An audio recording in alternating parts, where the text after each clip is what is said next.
Well, and one of the things that we talk about in the academy is about fulfillment factors and definite major purpose and the freedom to truly express yourself with an online business to, help boost the self-esteem and to express your self-esteem. Yeah, it's in our tagline on our site. It's, turn your life's passion into a profitable internet business. It's who are you? What do you really want to do? Who do you want to work? Do you want to, are you extremely passionate and skilled at, with your hands and making cool, crafty things, and you want to reach out and help other people do the same thing and maybe have like a scrapbooking site that not only makes you lots of money, but helps you develop the skills you're good at and reach out and help other people who are similar?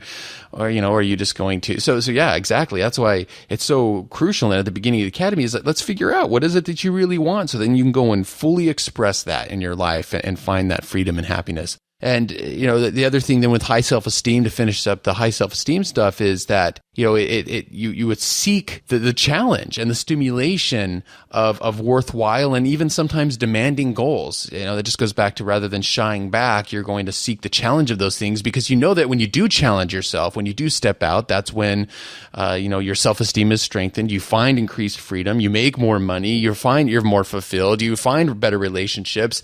Yes, it was a challenge for a little while, but it's like a muscle. You got to go and exercise the thing so that it gets bigger. And, self-esteem is the exact same thing. Happiness is the exact same thing. Healthy relationships are the exact same thing. You got to exercise these things. You can sit on the couch and let them atrophy. Right now I've got this knee injury that I mentioned in the last episode, and I was showing you, Sterling. I'm like, look at my calf and my two legs, and you could even see it, how on my right leg the muscles were starting, even in just a couple weeks, starting to lose muscle mass, and my legs just looking a little more floppy because I've had to stay off of it and let it heal.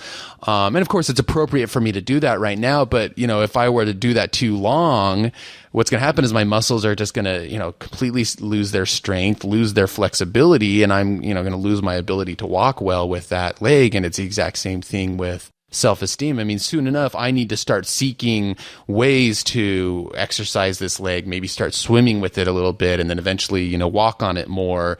And it might be challenging and slow and frustrating because it takes me longer to get somewhere. And, I can't move the way I used to be. But in the end, I'm going to have a strong and healthy leg that will allow me then to go and achieve bigger and better things, and maybe climb a mountain again eventually, or do whatever, it is that I enjoy most and want to do with this leg right now.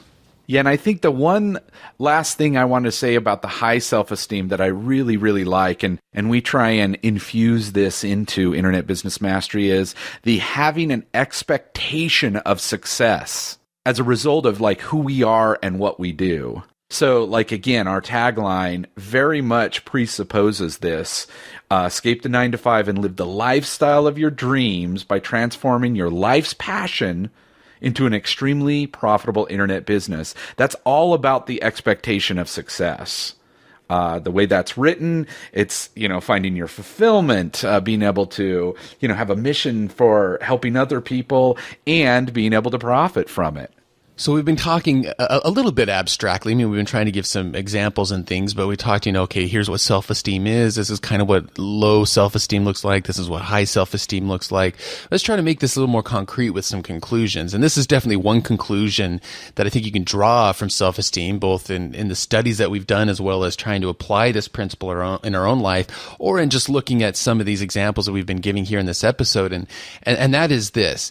The level of your self-esteem influences how you act, and how you act influences your self-esteem.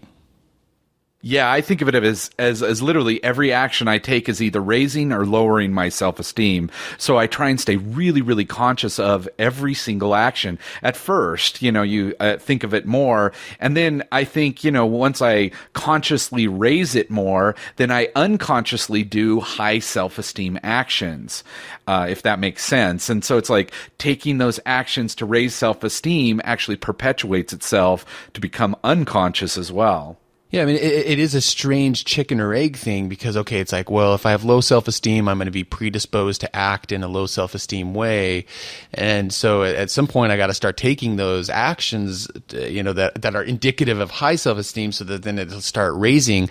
So, to put it another way, self-esteem is like this involuntary response to our actions, just like our bodies. If we eat, really high fat content stuff all the time and we don't exercise and we don't watch, if we put potato chips in our body all the time, what's going to happen? Well, you're going to lose muscle mass, you're going to gain weight, you're going to lose energy. And there's nothing we can do to control that. That's science. That's biology. That's the way our bodies work.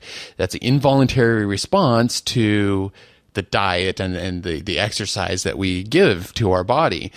On the other hand, if we, try to eat a balanced diet and balance the fat and the protein and the carbohydrates that we eat and try to get, the produce that we're supposed to have, the fruits and vegetables, the different things, then the involuntary response of our body is to gain muscle mass, to feel more vibrant, to lose weight, to feel more trimmed, to be energetic and have the ability to go and do the things in life that we want to do, and hopefully to live longer and be able to do the things we want in life longer because we treated our body in that way.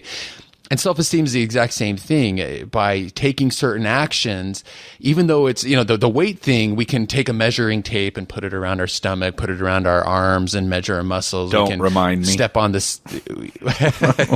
Sorry, we can go step on this. We can step on the scale and we can see the results of it going up and down. Whereas it's, it's a little trickier. It definitely there's not like a self-esteem scale we can step on and have it go, your self-esteem today is 9 or whatever. It is something that you do start to sense more and more, but it's not as concrete to measure it, but it works in the exact same way. The actions you take will directly impact your self-esteem.